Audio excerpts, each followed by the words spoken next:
Je m'appelle Vincent, je travaille à la librairie Bulle en Tête, Paris 17e, et je présente aujourd'hui le manga Rainbow, qui est un manga qui me tient énormément à cœur. Rainbow, ça se passe après la Seconde Guerre mondiale. Le Japon, après sa défaite, est en proie à une honte, aussi à l'occupation américaine. Et on va suivre un groupe de 6 jeunes qui vont se retrouver enfermés dans un camp de redressement après avoir commis différentes mauvaises actions. Certains sont accusés de meurtre, d'autres de violence ou encore d'arnaque. Et on va voir en fait qu'ils sont tous là pour des raisons où ils sont plus ou moins coupables.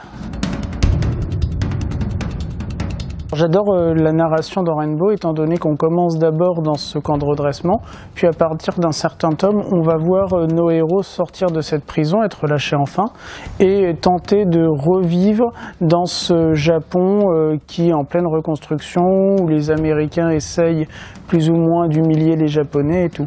Ce que j'aime aussi, c'est que le manga est basé sur la vie du scénariste, vu que George Abe a été enfermé à cette époque-là dans une prison, et donc il nous raconte à la fin de certains chapitres différentes anecdotes nous prouvant que ce qu'il dit est inspiré de sa vie. Le dessin, il est juste splendide, on le retrouve aussi dans le manga Bestiarius, et en fait vraiment il y a je pense qu'aucun autre dessinateur de manga aurait pu rendre aussi bien la situation, la tension en fait qu'a voulu instaurer George Abe au sein de ce manga. En fait, j'adore vraiment, c'est sublime, il y a un très très beau jeu d'ombre, c'est juste à tomber par terre. Dans cette page-là, on voit vraiment tout le trait qui est juste exceptionnel.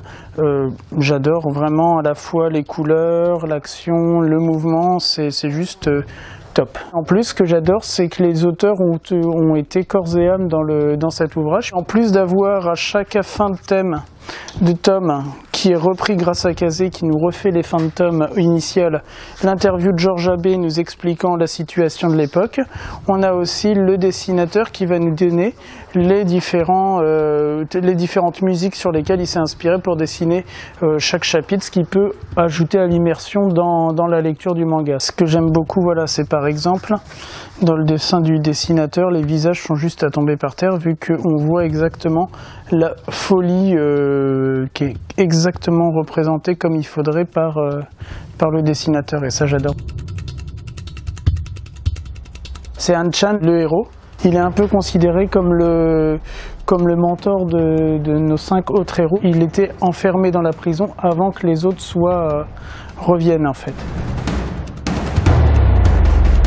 Pour les jeunes, à partir de 15-16 ans quand même, puisque c'est un titre quand même plutôt mature, pour tous les fans d'histoire, et ainsi que les gens qui veulent se mettre au manga et qui veulent découvrir une histoire thriller, puisque j'ai des clients non lecteurs de manga que j'ai mis sur Rainbow et qui se sont mis à vouloir la suite, étant donné que l'histoire est juste fantastique.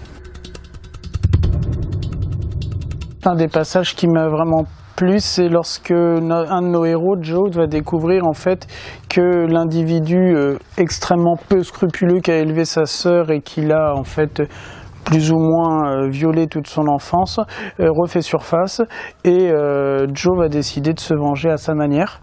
Et on découvre grâce aux commentaires de George Abe que si par exemple on donne une bouteille à l'époque qui est déjà capsulée et qui est cassée, et qu'on casse, en fait, la bouteille n'explose pas, elle était son reste, et George Abe nous explique que seuls les individus ayant vécu à cette époque et connaissant cela peuvent connaître ça en fait. Donc ça c'est vraiment super.